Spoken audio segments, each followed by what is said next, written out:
क्या cricket match पर भी ज्योतिष अपना प्रभाव दिखा सकता है? क्या आज के मैच में अफगानिस्तान जीत जाएगी या फिर मजबूत दिखने वाली श्रीलंका टीम हावी हो सकती है अफगानिस्तान जैसी टीम पर? नमस्कार, रुद्राष्ट्र विज्ञान में आप लोगों का बहुत बहुत स्वागत, अभिनंदन है।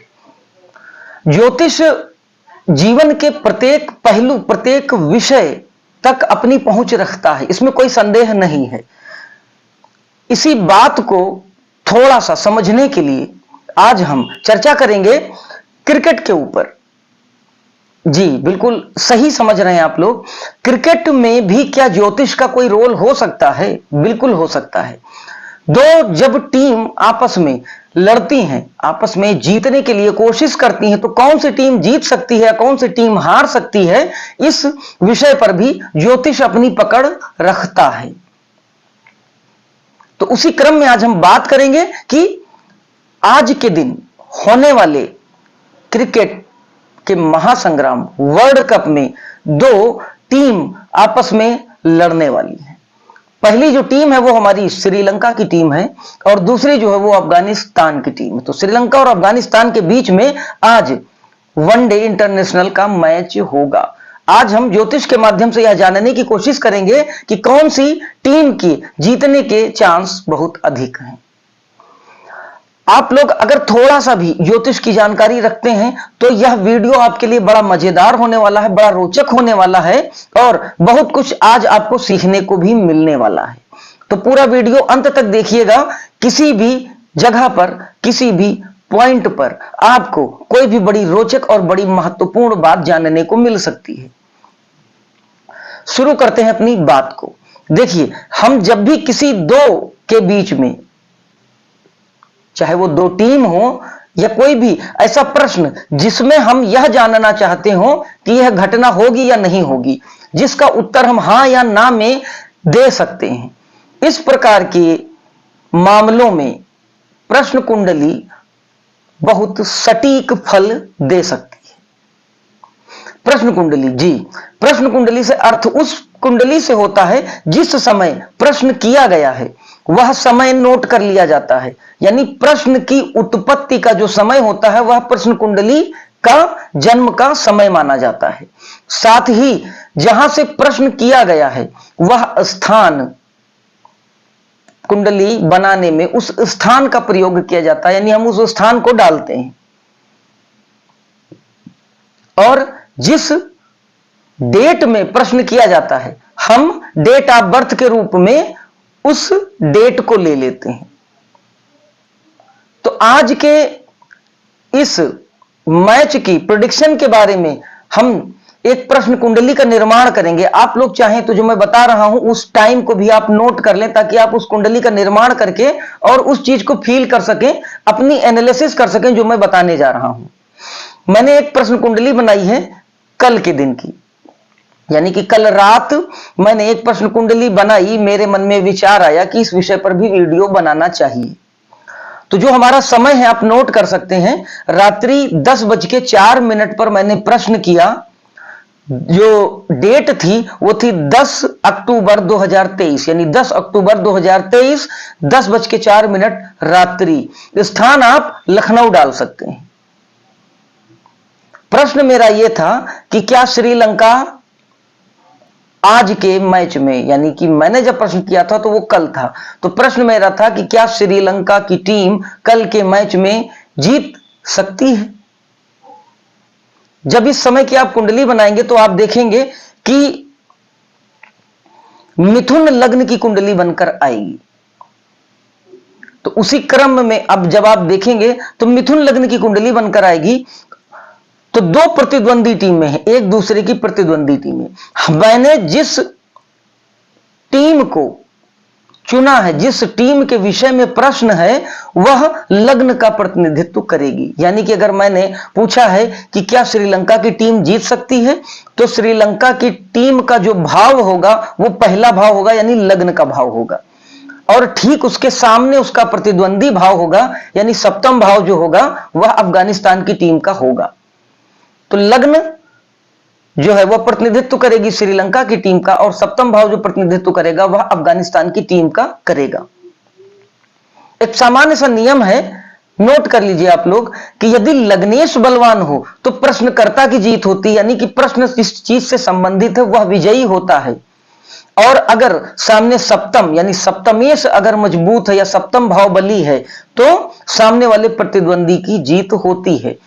यानी अगर हमारी विश्लेषण में, हमारे एनालिसिस में अगर हमारा लग्न बली होता है तो श्रीलंका की टीम जीत जाएगी, और अगर सप्तम बली होता है तो अफगानिस्तान की टीम जीतेगी। अब थोड़ा सा विश्लेषण समझते हैं। देखिए, मिथुन लग्न की कुंडली है जो कि प्रतिनिधित्व कर रही है श्रीलंका की टीम का। अब इस कुंडली में बुध लग्नेश होते हैं, तो हम बुध की स्थिति देखेंगे और यह देखेंगे कि सब प्रथम भाव पर यानी लग्न के भाव पर कौन कौन से ग्रह अपना प्रभाव डालने की कोशिश कर रहे हैं। तो लग्न पर जहां तक मैंने देखा, पंचम भाव में बुध, सूर्य, मंगल और केतु बैठे हैं और पंचम भाव में सूर्य नीचस्थ हैं। तो पंचम भाव में जब केतु बैठेंगे तो निश्चित वह अपनी नवी पूर्ण दृष्टि लग्न पर डालेंगे।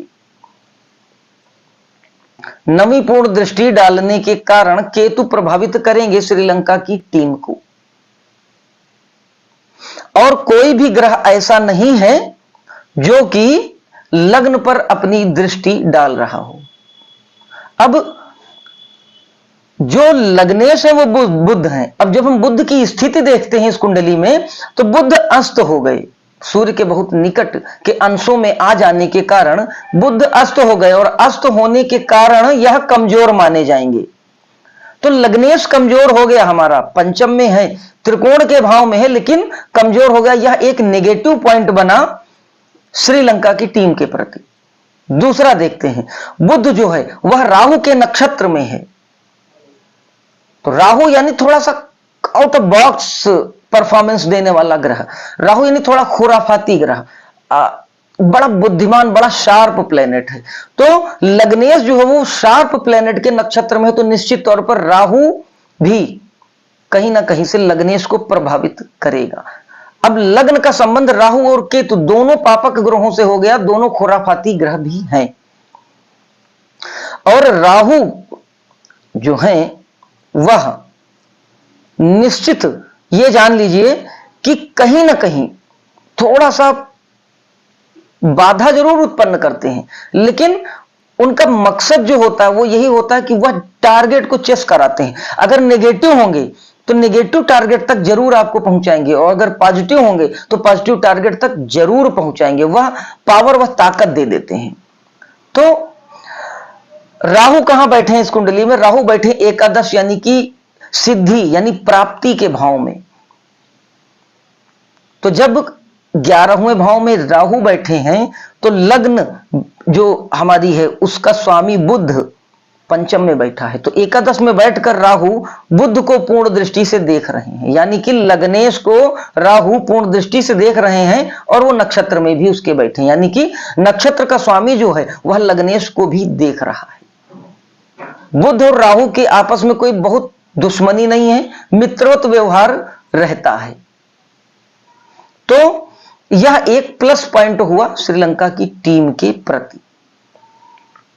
फिर हम देखते हैं कि जो एकादश भाव है, जो 11वां भाव है लग्न से, यानी कि श्रीलंका की लग्न से, तो जो प्राप्ति का भाव है, जो गेटिंग का, जो पाने का जो भाव है, उसमें चंद्रमा, गुरु और राहु बैठे हैं। चंद्रमा और गुरु तो एक गजकेसरी योग जैसा महान योग बना रहे हैं, लेकिन चंद्रमा राहु के साथ बैठकर ग्रहण दोष भी बना रहे हैं। तो चंद्रमा कौन है? चंद्रमा हमारा मन है, चंद्रमा हमारा मन है। और चंद्रमा है क्या इस कुंडली में? सेकंड हाउस का लॉर्ड है। सेकंड हाउस हमारा आभूषण का भाव है, हमारे कुटुंब का भाव है। तो श्रीलंका की टीम का कुटुंब क्या है? उसकी टीम, उसकी ऑल ओवर टीम जो है वो उसकी फैमिली, उसका कुटुंब है। और कुटुंब है तो उस कुटुंब में जो प्लेयर्स बड़े कीमती माने जाएंगे या जो जिनकी परफॉर्मेंस बड़ी अच्छी रही, वो एक आभूषण की तरह है श्रीलंका की टीम के लिए। तो सेकंड हाउस का लॉर्ड चंद्रमा 11वें यानी प्राप्ति वाले भाव में जाकर ग्रहण योग भी बना रहा है, यानी कि इससे निष्कर्ष यह निकलता है कि श्रीलंका की टीम के जो बेस्ट परफॉर्मर खिलाड़ी होंगे वह किन्हीं कारणों से मन में उत्तेजना या मन के स्तर पे कुछ परेशानी या कुछ ऐसा घटित होगा उनके अंदर कि वह परफॉर्मेंस नहीं कर पाएंगे। क्यों? क्योंकि यहां उनके रत्न है, उनके आभूषण है उस टीम के, तो वह चंद्रमा हो गया पीड़ित, ग्रहण लग गया। तो ग्रहण लगने का अर्थ कि राहु पीड़ा पहुंचा रहा है। दूसरी तरफ लग्न को देख रहा है, वह थोड़ा सा मजबूती दे रहा है। तो एक निचोड़ यह निकलकर सामने आता है कि जो इनके अवॉर्डेड विनिंग प्लेयर्स होंगे श्रीलंका के, उनके चलने की पॉसिबिलिटी कम है। नवम भाव जो कि भाग्य का भाव है, जो हमको कम मेहनत से, हमको स्ट्रगल ज्यादा नहीं करना पड़ता, आसानी से जो हमें रिजल्ट दिला सकता है, उस भाव में शनि अपने ही घर में बैठा है, यानी बली होकर बैठा। यानी कि श्रीलंका का भाग्य भाव इस मामले में मजबूत है। अब मजबूत है तो ये क्या करेगा शनि? शनि लेट का प्लेनेट है, डिलेड प्लेनेट है, देर से रिजल्ट देने वाला प्लेनेट है, लेकिन सपोर्ट में है, भाग्य सपोर्ट में है श्रीलंका की। तो इसका मतलब कि हमने भी शुरुआत में भी जाना कि जो अच्छे परफॉर्मर होंगे श्रीलंका के, वो फ्लॉप हो सकते हैं, और इधर सपोर्ट करने वाला जो भाग्य का जो ग्रह है शनि, वह लेट रिजल्ट देने वाला है। अच्छा देगा लेकिन लेट देगा।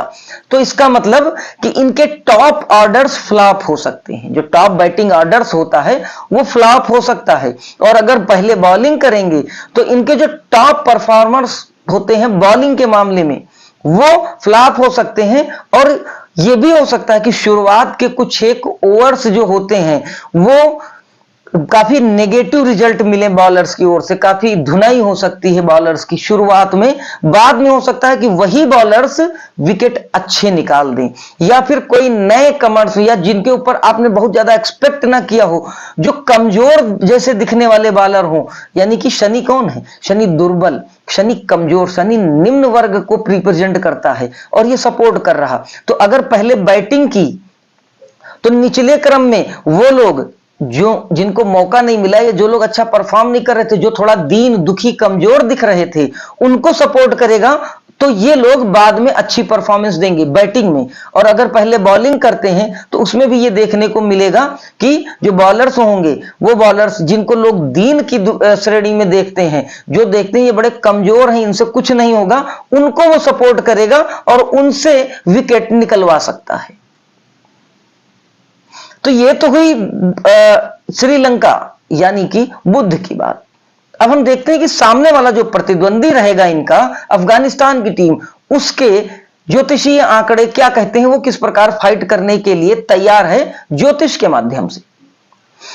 तो हम अब इसी जगह पर 7th हाउस को लग्न मान लेंगे। क्यों? क्योंकि सामने वाली जो प्रतिद्वंदिता है हमारी, वो 7th हाउस से है। 7वें भाव में गुरु की 9 नंबर की राशि है। गुरु जो होते हैं वह वक्रत्व को प्राप्त है, गुरु वक्री है इस समय। एक यह भी थोड़ा सा नेगेटिव पॉइंट है अफगानिस्तान की टीम के लिए। और शुक्र के नक्षत्र में गुरु गोचर कर रहे हैं, यानी कि शत्रु के नक्षत्र में गोचर भी कर रहे हैं। तो शत्रु के नक्षत्र में गोचर करने के कारण भी गुरु को वह जो ज्ञान है, वह ज्ञान उस स्तर का परफॉर्म नहीं कर पाएंगे। दूसरा कि गुरु की अपने भाव यानी जो 7वां भाव, उस पर 9वीं पूर्ण दृष्टि पड़ रही, जो कि भाग्य की दृष्टि मानी गई है। गुरु बैठे कहां हैं? गुरु बैठे हैं, अगर हम 9 नंबर यानी अफगानिस्तान की टीम को लग्न मानते हैं, तो उससे पंचम में बैठे हुए गुरु एकादश भाव पर पूर्ण दृष्टि डालेंगे। गुरु सॉरी माफी चाहूंगा, गुरु जो बैठेंगे मेष राशि में बैठे हैं, तो मेष राशि में बैठेंगे तो लग्न यानी 9 नंबर की राशि जहां लिखी उस पर पूर्ण दृष्टि डाल रहे हैं, यानी कि लग्नेश की लग्न पर पूर्ण दृष्टि पड़ रही है। तो यहां पर लग्न बली हो रहा है, लग्न यहां पर बली हो रहा है। क्यों? क्योंकि गुरु की अपनी ही राशि पर जब दृष्टि पड़ रही है तो सप्तम का भाव जो कि अफगानिस्तान की टीम को रिप्रेजेंट कर रहा है वह बली हो गया। दूसरा, गुरु जो बैठे हैं वह मेष की राशि में बैठे हैं, यानी अपने मित्र की राशि में बैठे हैं। तो मित्र की राशि में बैठने के कारण भी गुरु की स्थिति अच्छी मानी गई। अगर हम दूसरी यानी कि अफगानिस्तान वाली टीम वाले भाव से देखते हैं तो पंचम में बैठे हैं गुरु, और पांचवा भाव जो होता है वो हमारा आकस्मिक प्राप्ति का भाव होता है। हमने एक्सपेक्ट नहीं किया था हमें एकदम से मिल जाए, तो उसमें मित्र के घर में बैठे हैं, तो यानी कि कुछ अफगानिस्तान के साथ भी ऐसा हो सकता है एक क्षण के लिए जब यह दिखेगा कि एकाएक कुछ दिखने लगा, क्योंकि मित्र मंगल के उसमें बैठे हैं तो काफी उत्तेजक, काफी एनर्जेटिक प्लेनेट है मंगल, और मंगल जो है वो तुला राशि में बैठकर पंचम भाव यानी मेष को अपनी राशि को देख रहा है, तो फिफ्थ हाउस भी एक्टिवेटेड हो गया अफगानिस्तान की टीम का, यानी कि आकस्मिक तौर पर कोई घटना के मामले में बड़ा सपोर्ट करेगी ये प्लेनेटरी कॉम्बिनेशंस। तो अफगानिस्तान की टीम के साथ कुछ ऐसा होने वाला है कि लोग एक्सपेक्ट नहीं करेंगे, एकदम से कुछ होगा और पलड़ा पलट जाएगा। उसके बाद षष्ठेश छठवां भाव जो होता है वह भाव हमारे कंपटीशंस का होता है, हमारे कंपटीटर्स का होता है। शत्रु भी जो होते हैं वो हमारे कंपटीटर्स ही होते हैं, हमारे प्रतिस्पर्धी होते हैं। तो अफगानिस्तान वाली टीम को लग्न मानते हुए जो कंपटीटर्स वाला जो राशि बनती है वह 2 नंबर की राशि है, यानी कि शुक्र होते हैं कंपटीटर्स को हैंडल करने वाले अफगानिस्तान की टीम के लिए।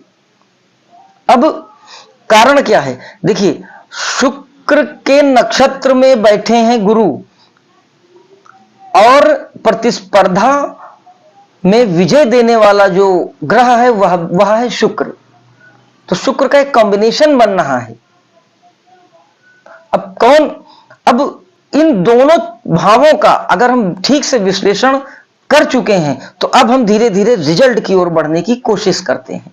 देखिए अगर दोनों टीमों का ठीक से विश्लेषण किया गया तो इसमें यह रिजल्ट निकल कर आ रहा है कि बुध अस्त है, लग्नेश ही अस्त है, तो यह कमजोर हो गया। तो लग्नेश कौन, मेन कोर, और दूसरा कि इनका जो सेकंड हाउस है, इनके जो रत्न आभूषण हैं वह फ्लॉप होते दिख रहे हैं।